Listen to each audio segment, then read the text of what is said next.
Don't speak to anyone. Don't make eye contact. And if the grandfather asks you something, pretend you don't understand. Those were my instructions for serving at the most dangerous party in Manhattan. I was just supposed to pour wine and disappear. But when the old man grabbed my wrist and spoke in rapid Calabrian dialect, something in his frustrated tone reminded me of my grandmother. I answered him, in perfect Indranka dialect, the kind only family members are supposed to know. 50 armed men turned to stare at me. The room went so silent I could hear my own heartbeat. Because I'd just revealed I understood every private conversation they'd been having all night. Every name, every deal, every threat. My supervisor's face went white. The security team reached for their weapons. And Rocco Santoro, the man who controlled the entire Calabrian network in New York, started walking toward me with an expression I couldn't read. My grandmother had made me promise to never speak this dialect in public. Now I understood why. But it was too late. He was already in front of me, his dark eyes studying my face like he was deciding whether to protect me or eliminate me. Who taught you to speak like that? He asked quietly. And I realized my answer would determine if I left this party alive. I opened my mouth, but no sound came out. Rocco Santoro stood so close, I could see the calculating intelligence in his dark eyes, the kind that had built an empire on fear and loyalty. My grandmother, I finally managed, my voice barely above a whisper. She was from Reggio Calabria. She taught me when I was little. His jaw tightened, almost imperceptibly. Behind him, I could see his grandfather lean forward, suddenly alert.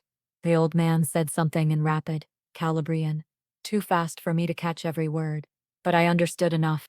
He was asking about my family name, about bloodlines. Rocco's hand moved to my elbow, not rough, but firm, possessive. Come with me, he said quietly. It wasn't a request. Sir, I'm working, I protested, trying to keep my voice steady, non-confrontational. My supervisor will fire me if I abandon my station. I can't afford to lose this job. The laugh that escaped him was sharp, humorless. Your supervisor works for the company I hired, he replied, already guiding me toward the private section. You're not losing anything. You're being promoted. I wanted to argue, wanted to pull away. But I'd learned long ago that sometimes the safest path was cooperation. Don't fight. Don't cause problems. Just go along until you can slip away unnoticed. My grandmother had taught me that too, though I was starting to suspect she'd been preparing me for something far more specific than general life advice. The grandfather was already rising when we approached, his weathered face transformed by something between shock and joy. He spoke directly to me in Calabrian, his words tumbling out with urgency that made my stomach drop, because he wasn't just asking about my grandmother. He was asking about Isabella Greco, and that was my grandmother's maiden name. The old man's eyes filled with tears, actual tears, from a man who'd probably ordered more deaths than I'd had birthdays. Isabella's granddaughter, he breathed, switching to broken English for Rocco's benefit. She has her eyes, exactly her eyes. My heart hammered against my ribs, because I knew that look. It was the same expression my grandmother wore whenever she spoke about the family she left behind. The ones she'd never been allowed to contact again. The ones who'd made her promise to forget the dialect, to forget them, to disappear into America and never look back. I'd thought she meant relatives who didn't approve of my grandfather. I'd been wrong. She'd meant the Ndrangheta. Isabella Greco, the old man continued, his weathered hands gripping the arms of his chair.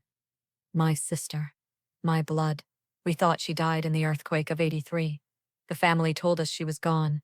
The room seemed to tilt. She didn't die, I whispered. She came to America. She married my grandfather. She raised me after my mother. I couldn't finish, because the implications were crashing over me like a tsunami. My grandmother hadn't just known these people. She was one of them, which meant I was one of them. Rocco's expression had shifted, from calculated assessment to something I couldn't quite read. His hand was still on my elbow, but his grip had loosened, like he was steadying me instead of restraining me. When did she pass? The old man asked softly. 3 weeks ago, I managed, my throat tight. I've been working double shifts to pay for her medical bills, to cover the funeral costs. I stopped, because suddenly, 6 security guards had materialized around our table, their expressions grim, and one of them was speaking rapidly into his earpiece. Something was wrong. No, Rocco said quietly, using the Italian word for grandfather. We need to move you now. But the old man waved him off, his eyes still fixed on my face. How much debt? He asked me directly. I blinked, confused. What? Your grandmother's medical bills. The funeral. How much do you owe? I don't need. Answer him, Rocco said, his voice gentle but firm. I swallowed hard. 42,000, I admitted, the number tasting like ash in my mouth. I've been making minimum payments, working 3 jobs, but the interest keeps. The old man made a sharp gesture to one of the guards. Pay it, he commanded. All of it. Tonight. My head spun. Sir, I can't accept. Your family, he interrupted, his accent thick with emotion. Isabella's blood. My blood. You don't carry debt like a common.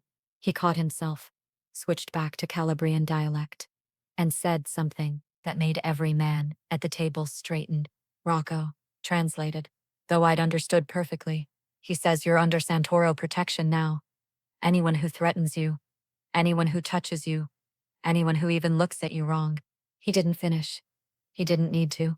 I'd just been claimed by one of the most dangerous families in New York, and I had no idea if that made me safer or painted the biggest target imaginable on my back. One of the security guards approached Rocco, whispered something urgent in his ear. Rocco's expression darkened. The Russo family knows, he said quietly, to his grandfather, not to me. They have someone in the catering staff. They know who she is, what she is, and they know she's here. The temperature in the room seemed to drop 10 degrees.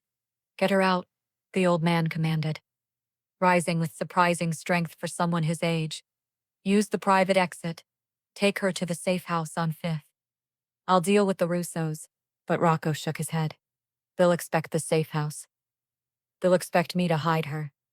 He turned to me, his dark eyes intense. How do you feel about a very public escort home? I stared at him. What? I'm going to walk you out the front entrance, in front of everyone, in front of their informants, in front of the cameras outside. His lips curved into something that wasn't quite a smile. I'm going to make it very clear that you're not someone they can touch quietly.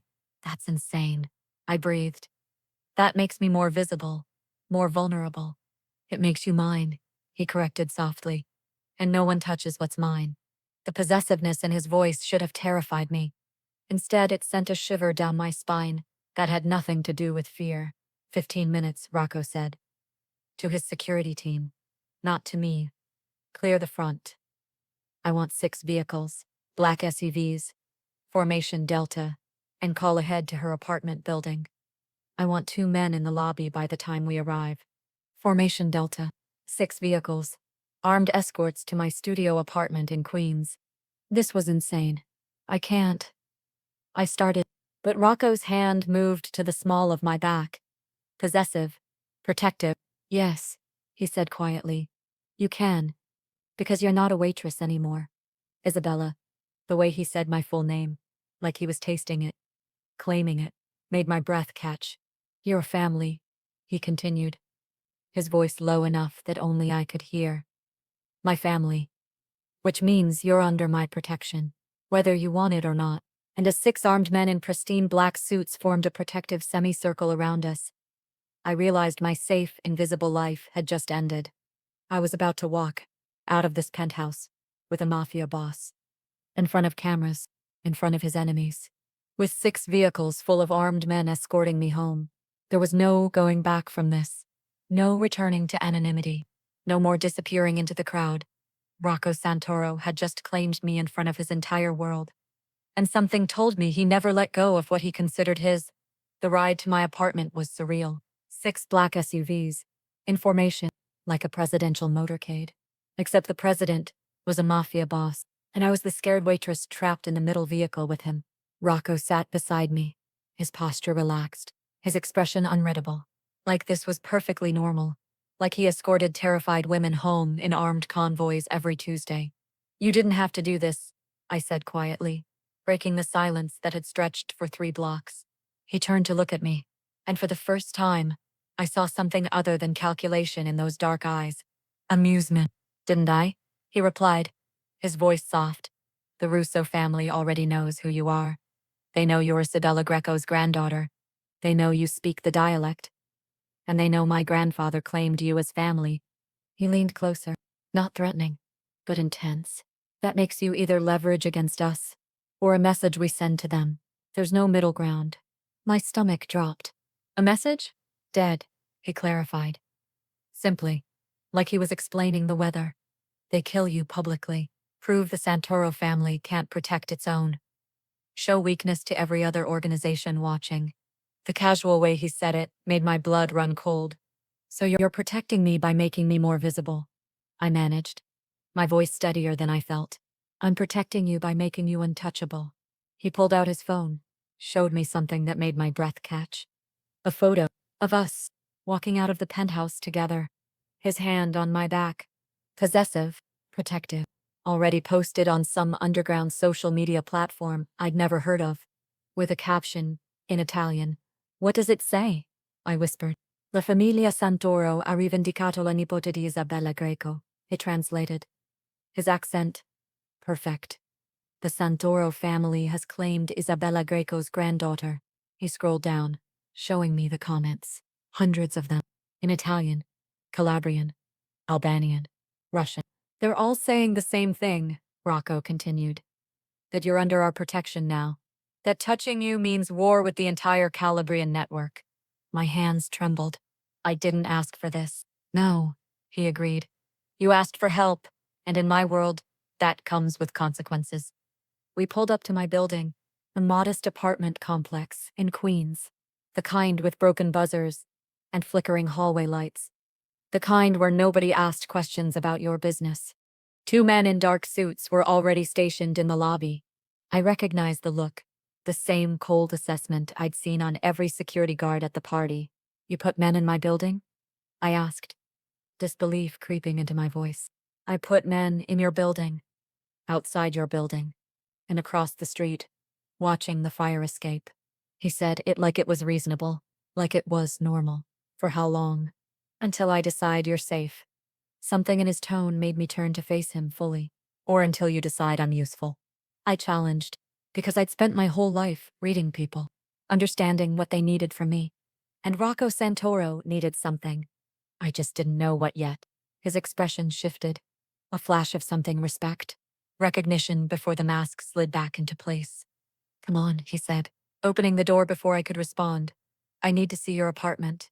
You need to see my apartment, I repeated, following him, because what choice did I have?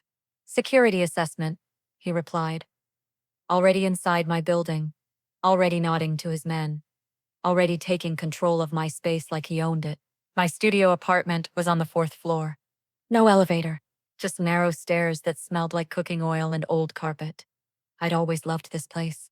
It was mine. Small, cramped, but mine.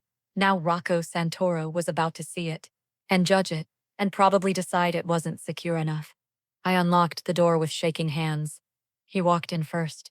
Of course he did, because men like him always went first, always checked for danger, always controlled the situation.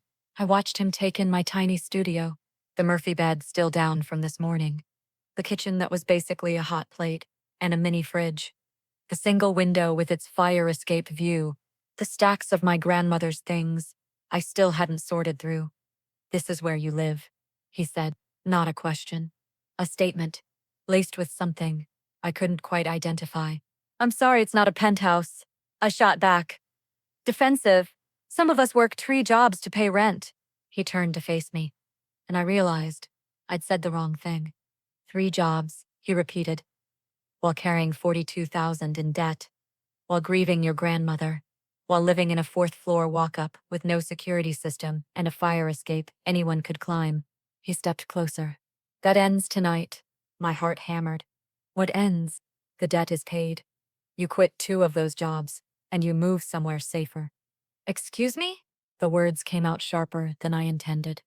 But he'd just made 3 decisions about my life, without asking, without consulting, without even pretending I had a say. Your debt is handled, Rocco continued. Like I hadn't spoken. I'm having it transferred to our accounts tonight. You'll receive confirmation by morning. I didn't ask you to pay my debt. You didn't ask for a lot of things, but here we are." He walked to my window, examined the lock, tested the frame. "This building isn't secure. The front door lock is broken.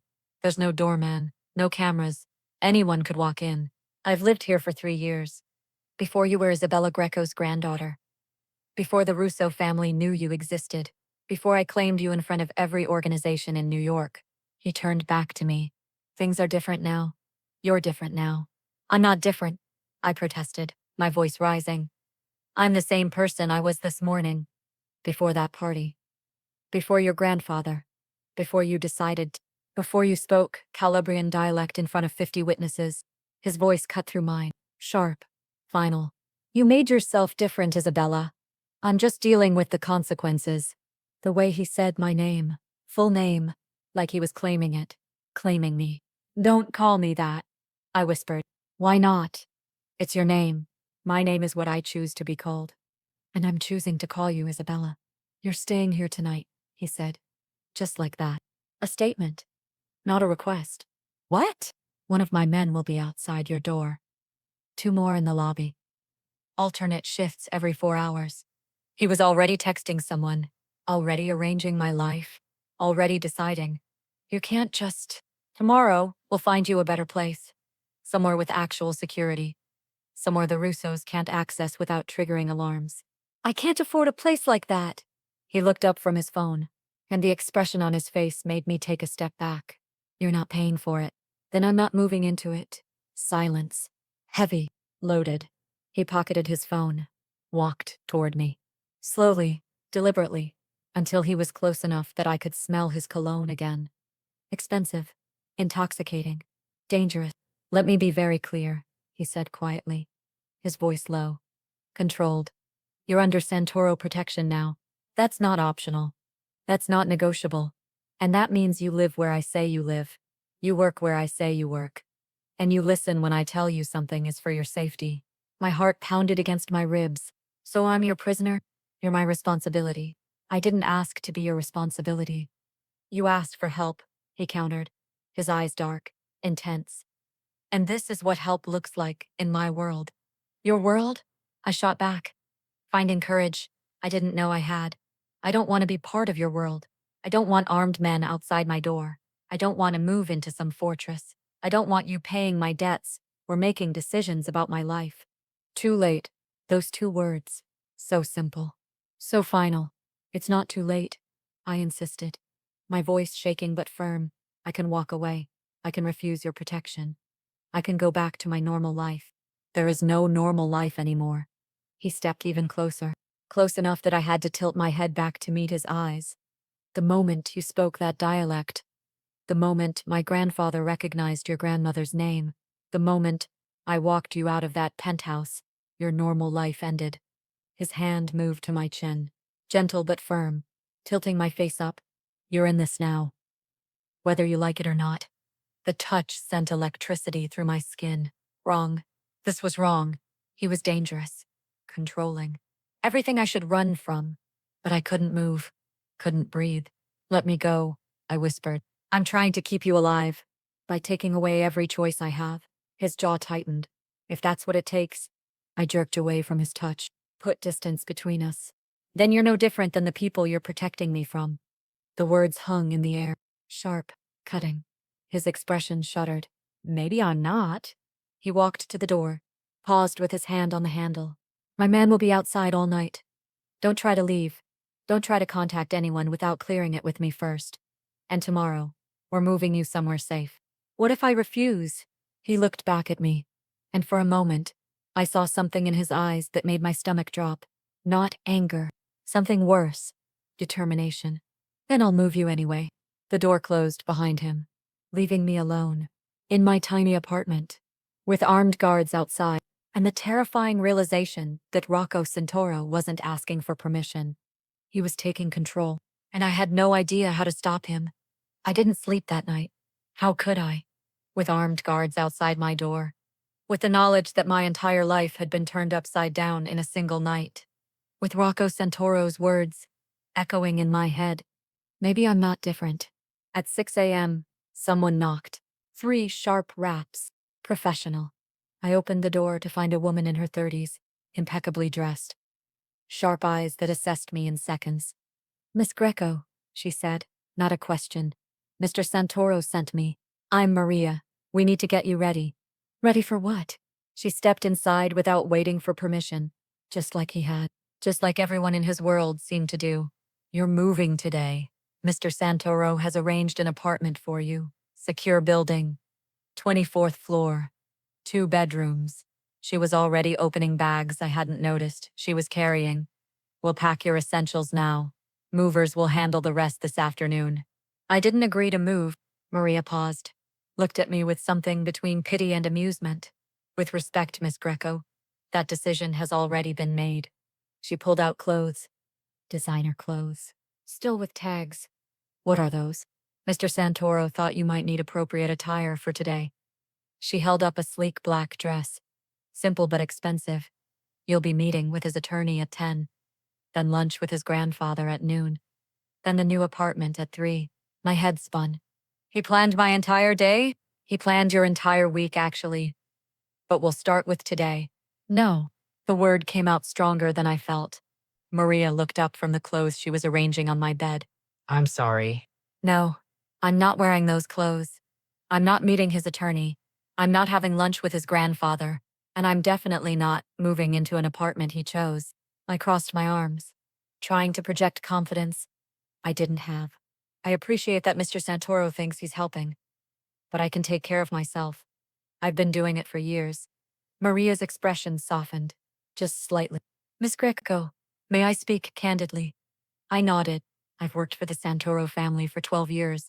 I've seen Mr. Rocco make many decisions, strategic decisions, business decisions, decisions that have saved lives and ended lives. She stepped closer, but I've never seen him move this fast, this personally, this invested. What does that mean? It means he's scared. I blinked. Rocco Santoro? Scared? Scared of what? Of what the Russo family will do to you if they get the chance. She gestured to my window. This building has no security, no cameras, no guards. Your door lock could be picked by a child. Your fire escape leads directly to an alley. She wasn't being dramatic. She was being honest. The Russos know where you live. They know where you work. They know your routine. And they know that killing you sends a message to Mr. Santoro and his grandfather. My stomach turned cold. So this isn't about helping me. It's about protecting Santoro family reputation. It's about keeping you alive. Maria's voice was gentle but firm. Whether that distinction matters to you is your choice. At 9:45 a.m., I was sitting in Rocco's attorney's office, wearing the black dress, because Maria had made one thing crystal clear. The Russos weren't going to wait for me to decide if I wanted protection. They were going to act. And I could either accept Rocco's help or end up a statistic. The attorney was a woman in her 50s. Silver hair, sharp suit, sharper eyes. Miss Greco, I'm Sarah Chen. I handle all legal matters for the Santoro organization. She slid a folder across the mahogany desk. Mr. Santoro asked me to present you with several options. I opened the folder. Legal documents. Lots of them. Option 1, Sarah began. You sign a non-disclosure agreement. You agree to never speak about the Santoro family, your connection to them, or anything you witnessed last night. In exchange, your debts are paid and you receive a one-time payment of $50,000. My breath caught. 50,000? To start over. Somewhere else. New city, new name if you prefer. The Santoros have resources to make that happen. She flipped to the next document. Option 2. You accept Santoro protection. You move into the secured apartment. You follow security protocols. You allow guards to escort you when necessary. Your debts are still paid, but you remain in New York, under Santoro watch. For how long? Until the threat from the Russo family is neutralized. And how long does that usually take? Sarah's expression didn't change. Months. Sometimes years. Years. Living under guard. Living under his control. And option 3? There is no option 3. Sarah closed the folder. You either leave New York completely, or you accept protection here. Those are the only ways Mr. Santoro can guarantee your safety. I stared at the closed folder. What if I refuse both options? Then you sign a waiver releasing the Santoro family from any responsibility for your welfare, and you're on your own. The words hung in the air. Heavy, final. I've already drafted the waiver, Sarah continued. If that's your choice, but I should tell you that Mr. Santoro asked me to strongly advise against it. Of course he did. Not for the reasons you think. Sarah leaned forward. The Russo family doesn't make threats, Miss Greco. They make examples. And a young woman with Santoro connections who refuses protection. That's the kind of example they love to make. I stared at the documents. Option 1, run away, start over, $50,000 and a new identity. Option 2, stay, accept his control. Live in a cage he called protection. Option 3, die. Probably within a week. I need to think about this. You have until noon, Sarah replied. Mr. Santoro is meeting you for lunch with his grandfather. He'll need your decision then. At 11:45, I found myself being escorted to the same upscale restaurant where everything had begun. Different private room, same suffocating luxury. Rocco was already there. So was his grandfather. The old man's face lit up when he saw me. Isabella? He stood, embraced me like I was family. You look beautiful. Come, sit. We have much to discuss. I sat. Rocco was watching me. Reading me. Sarah presented your options? He asked quietly. She did. And? I looked at the old man, at his warm smile, at the joy in his eyes when he looked at me. This wasn't just about Rocco protecting an asset. This was about his grandfather reuniting with his lost sister's granddaughter. This was about family. Real or forced, it didn't matter. In their world, family meant everything. I'll take option 2, I said. The old man beamed. Rocco's expression didn't change, but something in his eyes shifted. Relief? Satisfaction? I couldn't tell. There are conditions, I added, before I could lose my nerve. Rocco raised an eyebrow. Conditions? I keep working. Not 3 jobs, but I keep my nursing shifts at the hospital. I'm not going to sit in an apartment all day doing nothing. The hospital isn't secure. Then make it secure. Put guards there. Whatever you need. But I keep working. His jaw tightened. What else? I get privacy. The guards stay outside my apartment, not inside. I'm not living with armed men watching me shower. Agreed. That was easier than I expected. And I want regular updates. About the threat. About the Russos. About when this will end. I'm not staying in the dark while you make decisions about my life. The old man chuckled. She has spirit. This one. Just like her grandmother. Rocco was still watching me. Anything else? Yes. I met his gaze. Held it. You don't get to make decisions about my life without consulting me first. If something affects me, I get a say, not just information. Actual input. And if the situation requires immediate action, then you explain afterward. But you explain. No more surprises. Silence. The old man looked between us, amused, waiting. Finally, Rocco nodded. Agreed. He extended his hand across the table. We have a deal. Isabella. I shook his hand. His grip was firm, warm. And I tried not to think about how this felt less like a business arrangement, and more like I'd just signed my life over to the devil himself. The apartment was stunning. 24th floor. Floor-to-ceiling windows. Manhattan skyline spreading out like a promise. 2 bedrooms. Modern kitchen. Furniture already in place. How did you furnish this so fast? I asked. Rocco stood by the windows, hands in his pockets. I didn't. This apartment has been mine for 2 years. I'm giving it to you. I turned to stare at him. This is your apartment? Was. Now it's yours. The deed will be transferred to your name by end of week. Why? Because I know it's secure. Because I trust the building. Because every guard and doorman here is on Santoro payroll. He turned to face me. And because you needed a home, this is it. Something in my chest tightened. He was giving me his apartment. Not renting. Not lending. Giving. Where will you live? I have other properties. He moved toward the door. Your things will arrive within the hour. Maria will help you settle in. Guards are positioned on this floor in the lobby. You have my number. Use it if you need anything. He was leaving. Just like that. Rocco. He paused. Hand on the doorknob. Thank you. He looked back at me. And for the first time since I'd met him, his expression softened. Just slightly. You're family now, Isabella. We protect family. The door closed behind him, leaving me alone. In his apartment, under his protection, bound by a deal I'd made to survive.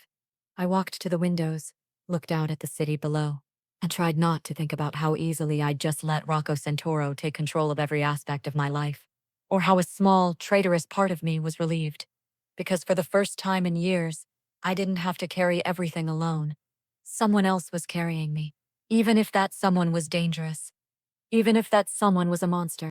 My phone buzzed. A text from an unknown number. Sleep well tonight, Isabella. Tomorrow we start teaching you how to survive in my world. I stared at the message. Tomorrow. He was already planning tomorrow. Already deciding what I needed to learn. Already controlling my future. And the worst part? I was going to let him. 3 days passed in that apartment. 3 days of armed guards outside my door. 3 days of Maria bringing groceries. I didn't ask for. 3 days of silence from Rocco Santoro. He'd meant what he said about teaching me to survive in his world. The lesson started on day 4. I woke up at 5 a.m. to someone pounding on my door. Not knocking, pounding. I stumbled out of bed, still in my pajamas, and opened it to find one of Rocco's men standing there. Tall, muscular, expression blank. Mr. Santoro wants you downstairs. Now. It's 5 in the morning. Yes, ma'am. Tell him I'll come down at a reasonable hour. He said to bring you downstairs, with or without your cooperation. I stared at him. He stared back. Immovable. Give me 5 minutes. 4 minutes later, I was in the building's private gym. Rocco was already there, wearing workout clothes that showed off a body built for violence. Scars visible on his arms. Evidence of a life lived dangerously. You're late, he said, not looking up from wrapping his hands. You didn't give me notice. In my world, threats don't give notice. He finally looked at me. If someone comes for you, they won't wait until you're dressed and caffeinated. I crossed my arms. So you woke me up at dawn to prove a point. I woke you up at dawn to train you. He gestured to a mat on the floor. Self-defense, basic combat. How to identify exits. How to read a room for danger. I'm a waitress, not a secret agent. You're Isabella Greco's granddaughter. You speak a dialect that marks you as family, and you're under Santoro protection. He moved toward me. That makes you a target, whether you like it or not. I wanted to argue, but he was right, and I hated that he was right. Fine. I walked to the mat. Teach me. What followed was the most humiliating hour of my life. He showed me how to break free from a wrist grab. I failed, repeatedly. He demonstrated proper stance. I fell over trying to replicate it. He explained. Pressure points. I couldn't find a single one on his body when he tested me. By 6 a.m., I was sweating and frustrated and angry at myself for being so useless. Again, Rocco said. Patient. Calm. I can't do this. Yes, you can. I've tried 15 times. Then try 16. I glared at him. He raised an eyebrow, waiting, and something in his expression, not mockery, not impatience, but genuine expectation that I could do this, made me try again. This time, I got it right. My wrist twisted free from his grip, exactly the way he'd shown me. There, he said. And for the first time since I'd met him, he almost smiled. You're learning. That became our routine. Every morning at 5 a.m., training. He taught me how to read body language, how to spot someone following me, how to use my environment as a weapon, how to run in heels without breaking an ankle. And slowly, grudgingly, I started to respect him. Not for the power, not for the control, but for the patience he showed me when I failed, for the way he corrected without condescending, for treating me like I was capable of learning to survive. On day 7, something changed. We were running through escape scenarios. He played the attacker. I was supposed to identify the exit and run, but when he grabbed me from behind, pulling me against his chest to demonstrate a restraint hold, I felt his heartbeat. Fast, faster than it should be, for someone so controlled. I twisted to look at him, and found his face inches from mine, his breath warm against my cheek, his dark eyes locked on my mouth. That's when you strike, he said quietly. But he didn't move. When your attacker is distracted. Are you distracted? I whispered. His jaw tightened. Every goddamn second you're near me. The admission hung between us. Raw, honest, dangerous. Then his phone buzzed. He released me immediately. Stepped back. Put distance between us like I'd burned him. That's enough for today, he said. His voice cold again. Professional. Same time tomorrow. He was gone before I could respond, leaving me standing alone on the mat, my heart racing, my skin still warm where he'd touched me, and the terrifying realization that I'd wanted him to kiss me. I'd wanted the monster to kiss me. That evening, I tried to establish some normalcy. I made dinner, nothing fancy. Just pasta and sauce, comfort food, the kind my grandmother used to make. I didn't expect Rocco to show up, but at 7 p.m., there was a knock on my door. Not the guards. Him. Maria said you were cooking, he said, standing in my doorway like he wasn't sure if he should enter. Smells good. It was the first time he'd seemed uncertain about anything. Do you want to come in? He hesitated, then nodded, watching him move through the apartment. His apartment was strange. He knew where everything was, but he didn't touch anything. Just looked around like he was seeing it differently now that I lived here. You changed it, he observed. I added some photos, and that blanket.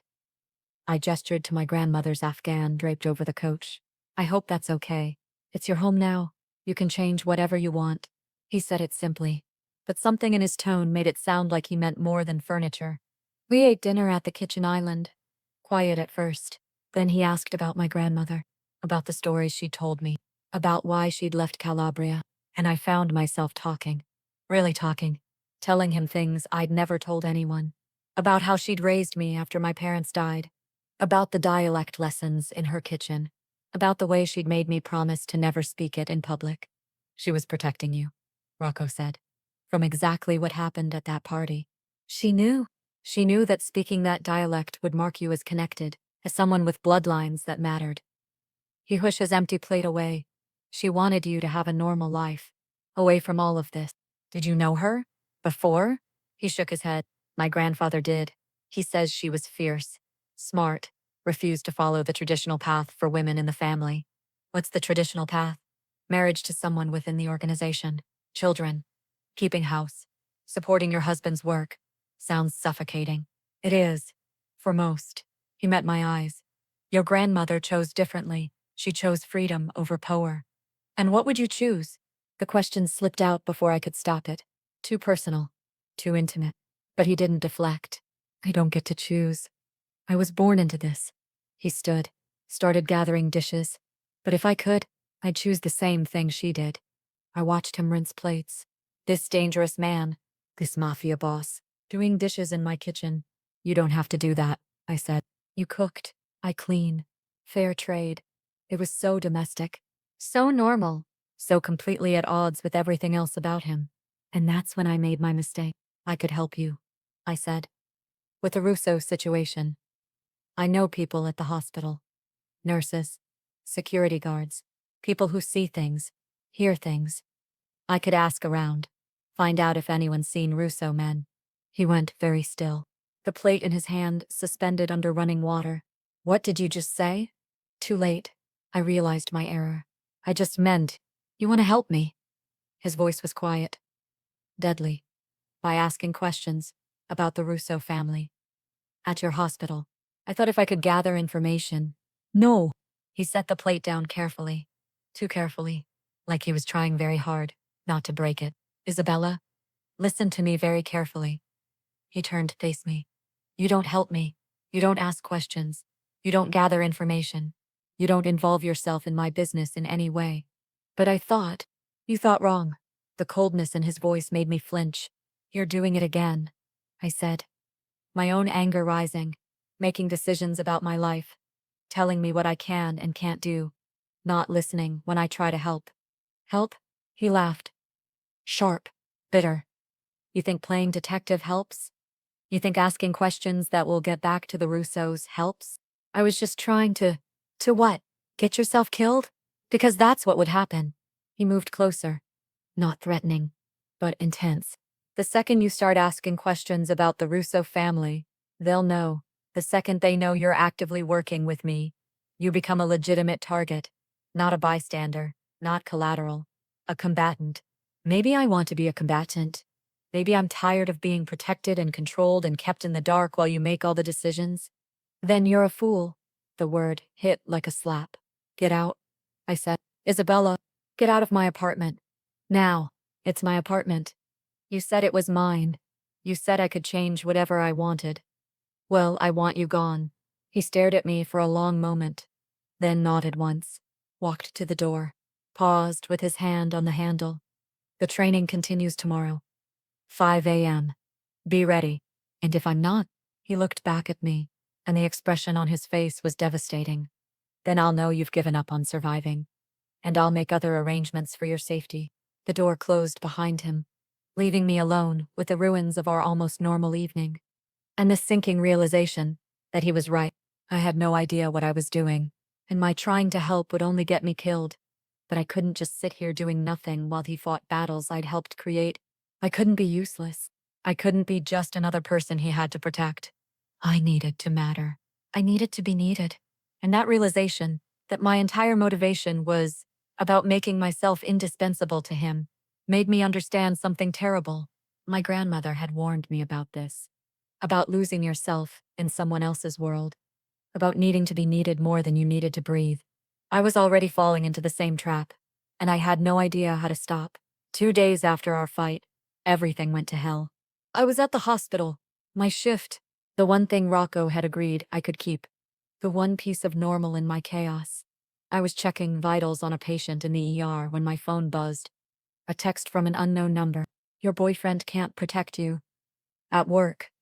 A friend. My blood went cold. I looked around the ER. Patients. Nurses. Doctors. Security guard. At the entrance.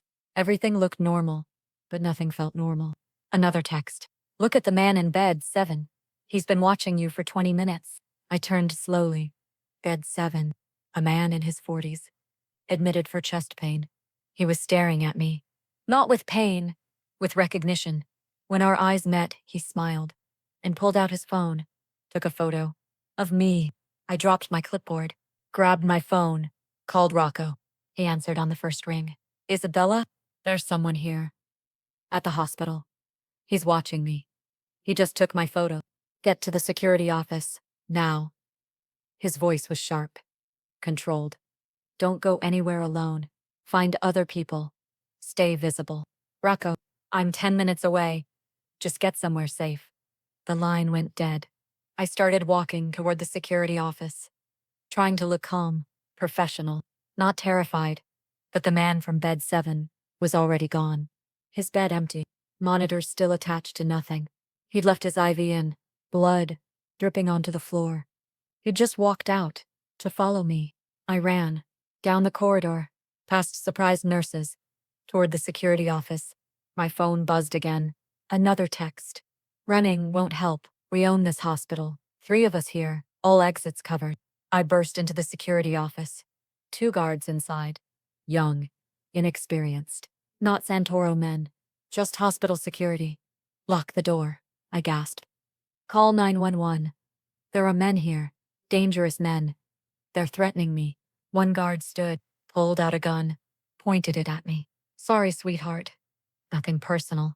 Time slowed. He was Russo. The security guard was Russo. They'd infiltrated the hospital. They'd been waiting, and I'd walked right into their trap. The second guard grabbed my arms, zip-tied my wrists behind my back. Rocco Santoro's little pet, the first guard said. You're worth more than we'll make in 10 years. He'll kill you, I said, my voice steadier than I felt. All of you. Not if we kill you first. They dragged me toward the back exit, the service entrance, where deliveries came in, where no one would see. I tried to scream. One of them clamped a hand over my mouth. Quiet, or we hurt the nurses too. The threat worked. I went quiet, let them drag me. My training with Rocco flashing through my mind. If you're ever taken, stay calm. Wait for an opening. Fight when they're distracted. We reached the service entrance. A black van waiting. Engine running. Side door open. This was it. Once I was in that van, I was gone. They shoved me forward. I stumbled. Fell to my knees on the concrete. Get up. One guard barked. I looked up and saw Rocco's car screech into the alley, doors flying open. 6 men pouring out, armed, moving like a tactical unit. The Russo guards fired first, gunshots echoing off brick walls.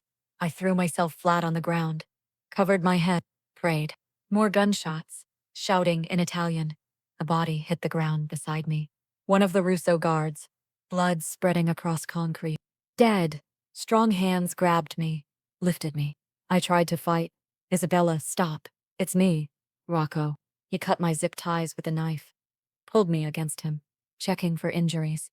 Are you hurt? Did they touch you? Did they? I'm fine. I managed. How did you know?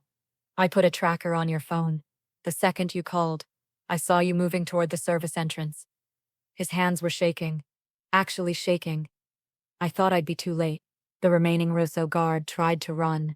One of Rocco's men shot him in the leg. He went down screaming. Rocco pulled me toward his car, away from the violence, away from the blood. We need to go. More of them might be coming. The hospital is being evacuated. I called in a bomb threat. Everyone's getting out. He opened the passenger door. Get in. I got in, because what else could I do? The drive back to the apartment was silent. Rocco's jaw tight, his knuckles white on the steering wheel. When we got inside, he finally exploded. What the fuck were you thinking? I stared at him. Excuse me? Staying at that hospital. Working there when I told you it wasn't secure. When I warned you the Russos would find a way. You said you'd make it secure. You said you'd put guards there. I did. And they killed them. 3 of my men are dead because you insisted on keeping that goddamn job. The accusation hung between us. Raw. Devastating. You're blaming me? My voice cracked. For your men dying? I'm blaming you for being stubborn. For refusing to listen. For thinking you knew better than me about security in my world. Your world? This is my life too. Your life? He laughed. Bitter. Angry. You've been in my world for 2 weeks. You don't know anything about survival. About sacrifice. About the cost of this protection. Then maybe I don't want your protection. Silence. Heavy. Loaded. What did you say? I met his eyes. Maybe I don't want your protection. Maybe I don't want to live like this. Maybe I don't want armed guards and daily training and constant fear that someone will kill me to get to you. His expression shuddered. So you want out? I want a choice. You made your choice. When you accepted my deal. When you moved into this apartment. When you let me into your life. Because I didn't have another option. There's always an option. His voice was cold now. Distant. You just didn't want to take it. What's that supposed to mean? It means you liked being protected. You liked being important. You liked having someone powerful care about whether you lived or died. The words hit like physical blows. Because he was right. He was absolutely right. And I hated him for it. Get out, I whispered. Isabella, get out of this apartment. Get your guards out. Get all of it out. Tears were streaming down my face now. I'm done. With you. With this. With all of it. You can't survive without my protection. Watch me. He stared at me for a long moment, then nodded once. Fine. You want out? You're out. He pulled out his phone, made a call. Pull all security from Isabella Greco's location. Effective immediately. What are you doing? He ignored me. Yes. All of them. No, I don't care about the Russo threat. She's made her choice. He ended the call, looked at me with eyes that had gone completely cold. You're on your own now. Good luck surviving. He walked to the door, paused. One more thing. His voice was flat, empty. This apartment is still in my name. You have 48 hours to find somewhere else to live. After that, the locks change. The door closed behind him, leaving me alone, completely alone. For the first time since that party, there were no guards outside. No protection. No one watching over me. Just me. And the terrifying realization that I'd just destroyed the only thing keeping me alive. Because the Russos knew where I lived. They knew where I worked. They knew I was Isabella Greco's granddaughter. And now they knew I was unprotected. I sank to the floor, my back against the door. And for the first time since my grandmother died, I let myself break. Really break. Because I'd done this to myself. I'd pushed away the one person trying to keep me safe. I'd insisted on helping when I should have listened. I'd let my need to be needed destroy everything. And now I was going to pay the price. My phone buzzed. One final text from that unknown number. Thank you for making this so easy. See you soon, Isabella. They were coming, and I had no one left to call, no one left to save me. I'd made my choice, and it might have just killed me. I spent the first night alone in that apartment, trying to convince myself I'd made the right choice. That I didn't need Rocco Santoro, that I could survive on my own. That pushing him away was self-preservation, not self-destruction. By the second night, I knew I was lying to myself. The Rousseau text kept appearing in my phone. See you soon, Isabella. I changed my number. They texted the new one within an hour. I called the police. They took a report and told me to be careful. Like being careful would stop professional killers. I packed a bag, stayed at a different friend's apartment each night. Never the same place twice. But I could feel them watching, following, waiting. On the third day, I went back to work. Different hospital, different shift, different name on my badge. It didn't matter. At lunch, I found a note in my locker. Running makes it more fun. But you can't run forever. I quit that day. Didn't even finish my shift. Just walked out. Walked until my feet hurt. Until I didn't know where I was. Until I ended up sitting on a bench in Central Park at midnight. Crying. Really crying. The ugly kind. The kind my grandmother would have held me through. But she was gone. And Rocco was gone. And I was completely alone.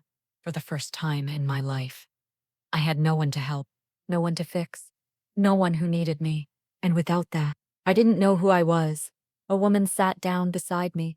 Old, weathered, kind eyes. You okay, honey? I shook my head. Couldn't speak. Man trouble?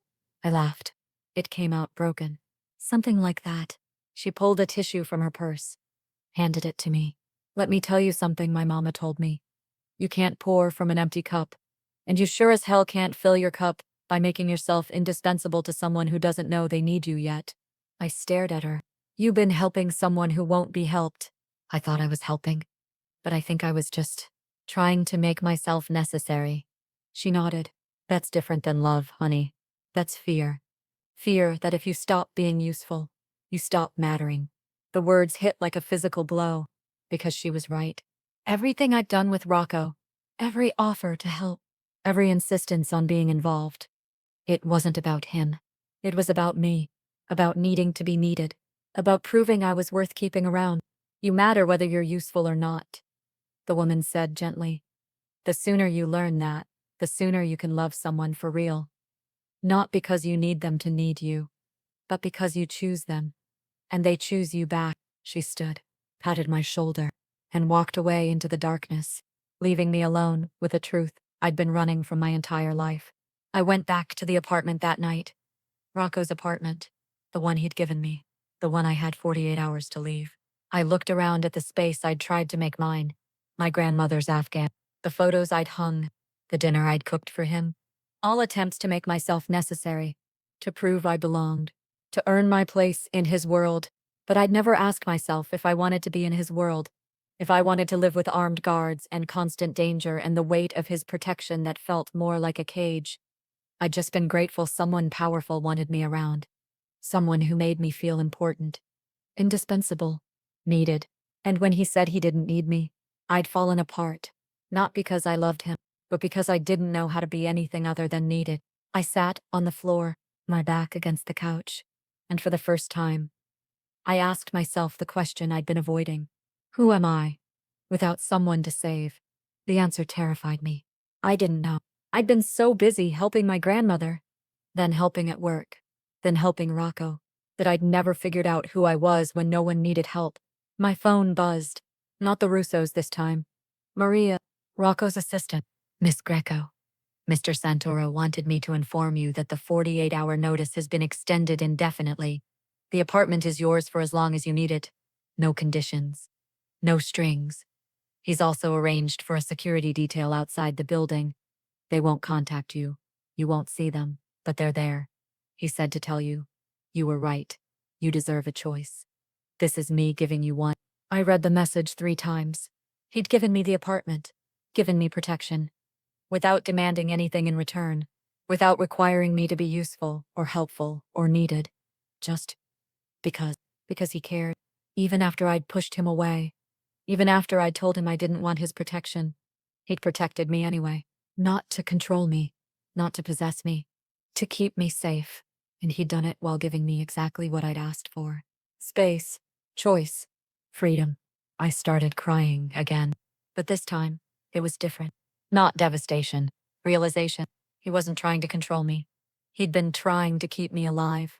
And I'd been so focused on proving I could help him that I'd never stopped to consider what he was trying to give me.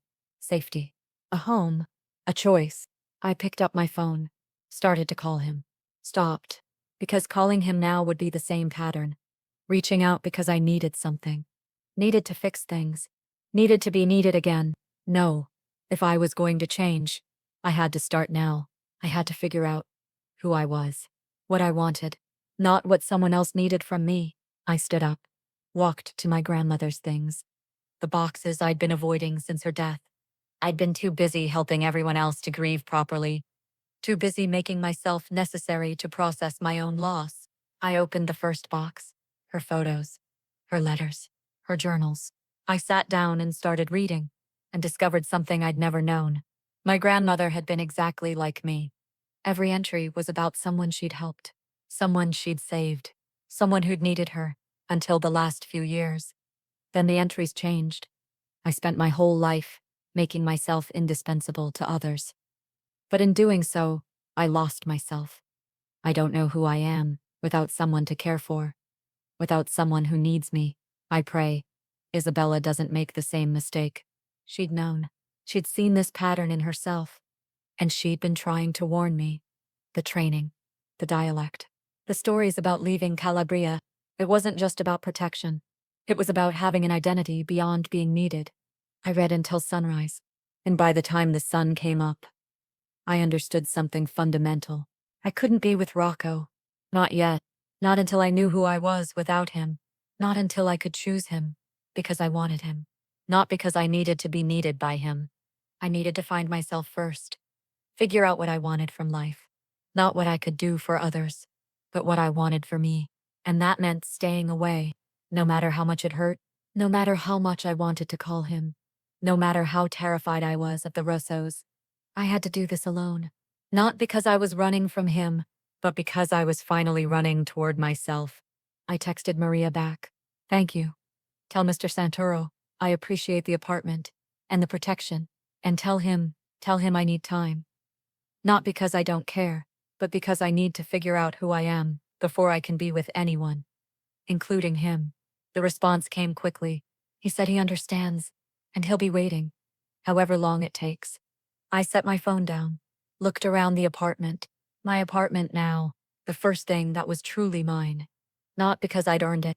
Not because I'd made myself indispensable. But because someone had given it to me. No strings attached. And for the first time in my life, I was going to use it to find myself. Not to help someone else, but to help me. 2 weeks passed. 2 weeks of silence between us. 2 weeks where I woke up in the apartment he'd given me, protected by guards I never saw, living under his care even though we weren't speaking. 2 weeks where I finally started figuring out who I was. I'd stopped working triple shifts, stopped saying yes to every favor anyone asked, stopped making myself indispensable to survive. Instead, I enrolled in the Calabrian language courses my grandmother had wanted me to take. Not to be useful to Rocco's family, but because I wanted to connect with my heritage. For me, I started therapy. Real therapy. With a counselor who specialized in codependency and family trauma. I learned words I'd never known applied to me. Enmeshment. Parentification. Helper syndrome. I learned that my grandmother's warning wasn't just about physical danger. It was about losing myself in other people's needs. About making my worth dependent on being necessary. And I learned something else. Something that terrified and liberated me in equal measure. I missed him. Not because I needed to fix him. Not because I wanted to save him. But because when I imagined my future, the one I was building for myself, he was in it. By choice. Not obligation. Not fear. Choice. The realization hit me on a Tuesday morning. I was sitting in my grandmother's favorite chair, reading her journals, when I found an entry from her final year. Isabella reminds me so much of myself at her age. Always helping, always caring, always needed. But I pray she learns, sooner than I did, that love isn't about being necessary. It's about being chosen, and choosing back, not from desperation, but from wholeness. I closed the journal, picked up my phone, stared at Maria's contact. I could ask her to arrange a meeting. Safe, professional, controlled, or I could do something I'd never done in my life. Ask for what I wanted, directly, without pretense. I opened a new message. Not to Maria, to him. I'm not ready to come back to your world, but I'd like to see you. Just you. No guards. No business. No family obligations. Just coffee. If you want. My finger hovered over send. This was different. Before, every interaction had been about what I could do for him, how I could help, how I could make myself indispensable. This was just me, asking to see him because I wanted to, not because he needed me, not because I needed to be needed, because I chose him, and I wanted to give him the chance to choose me back. I hit send. The response came within 30 seconds. Tomorrow, 10 a.m., the cafe where we first talked. Just us. No possessiveness, no demands, no control, just agreement. I showed up 10 minutes early. Old habits. But this time, I didn't spend those 10 minutes planning what I'd say to make him need me. I spent them breathing, centering, reminding myself that I was enough, with or without him. He arrived exactly at 10. No motorcade. No guards visible. Just Rocco Santoro. In jeans and a black Henley, looking more human than I'd ever seen him. He sat across from me, ordered an espresso, didn't speak. The silence should have been uncomfortable. Instead, it felt safe, like we were both giving each other space to exist without performing. I read my grandmother's journals, I finally said. All of them. His expression didn't change, but his hands, resting on the table, tensed slightly.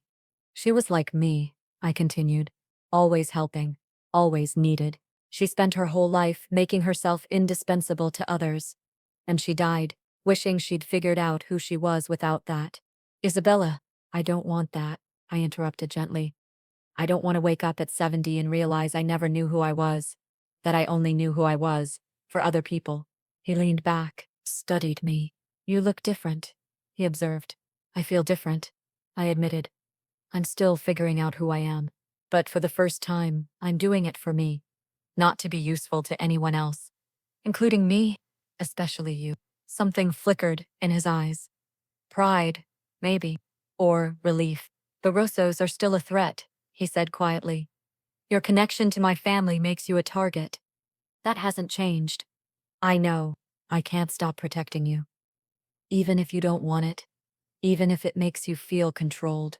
He leaned forward. Your safety isn't negotiable. Old Isabella would have argued. Would have insisted she could handle it alone. Would have seen his protection as proof he didn't trust her. New Isabella understood something different. I'm not asking you to stop protecting me, I said calmly. I'm asking you to trust that I can make my own choices within that protection, that I can want your help without being helpless, that I can accept your care without losing myself. His jaw tightened. You're asking me to let you be in danger while I stand back and watch. No, I corrected softly. I'm asking you to let me stand beside you, not behind you, not in front of you, beside you. That's not how this works, Isabella. In my world, your world has rules, I interrupted. I understand that, but this, I gestured between us, doesn't work if I'm just someone you protect. I need to be someone you trust, someone you partner with, someone who has agency, even inside your protection. He was quiet for a long moment.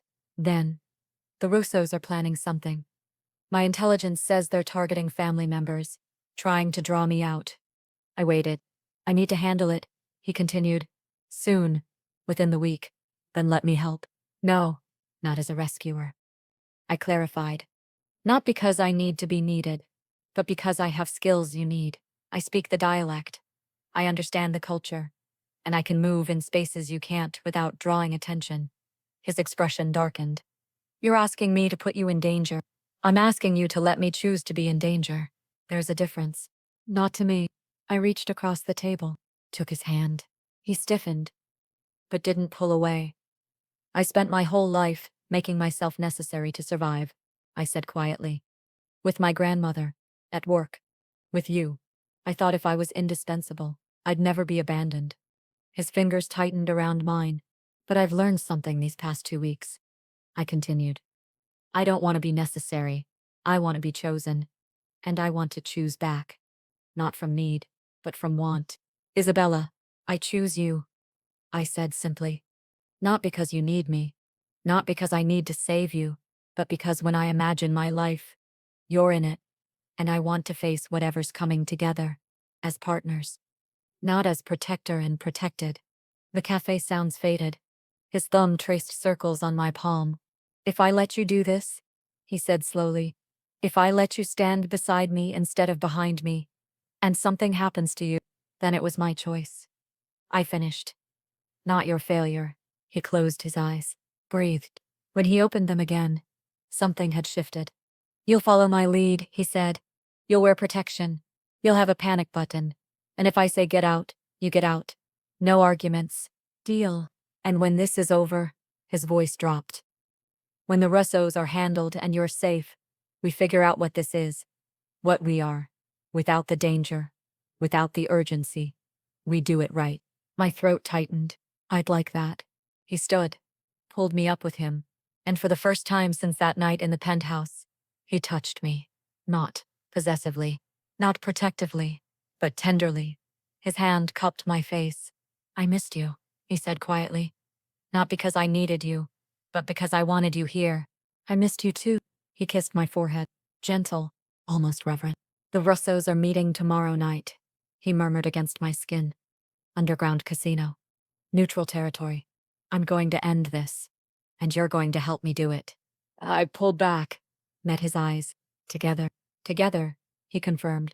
And for the first time in my life, I felt like an equal partner, not a helper, not a rescuer, not someone making themselves indispensable, just chosen and choosing back. The underground casino was exactly where Rocco said it would be, beneath a dry cleaning shop in Chinatown, hidden in plain sight. The Russo family had gathered every major player in the city, a neutral meeting, to discuss territories. But Rocco knew the truth. They were planning to eliminate him, and I was the bait they didn't know they'd already caught. We entered through separate doors. Me through the front, dressed as a server. Him through the back, with Marco and 2 guards. The plan was simple. I'd confirmed the Russos had breached the treaty. He'd handle the rest. No heroics from me. No overprotection from him. Just partnership.